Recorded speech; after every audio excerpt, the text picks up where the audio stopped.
శనివారం నాడు తెల్లవారక ముందు తలంటు పోసుకుని నల్ల చీర నల్ల రవిక ధరించి శంకు చక్రములతో కూడిన 7 కొండల స్వామి తిరునామమునకు మట్టి ప్రమదలో 7 రంగులతో కూడిన వత్తిని వెలిగించి శశాస్త్రీయంగా స్వామిని పూజించి కమ్మని నువ్వుల చిమ్మిలి నైవేద్యం పెట్టి నీరాజనముతో వ్రతమును పూర్తి చెయ్యాలి. తిరిగి సాయంత్రం వరకు ఉపవాసం ఉండి స్నానము చేసి పసుపు చీర పసుపు రవిక ధరించి వ్రత విధానము సాగించి స్వామికి ఇష్టమైన చక్కెర లడ్డూలను నివేదనము చేసి నీరాజనమునిది ఒక అతిథిని ఆహ్వానించి భోజనాదులతో సత్కరించి అతిథి భుజించి విడిచిన ఒక మెతుకును అమృతమస్తువని ఆరగించాలి.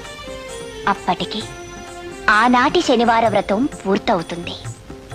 ఈ విధంగా 7 శనివారములు వ్రతమును చేసినచో ఉద్దేశించిన సత్ఫలమును పొందగలరు.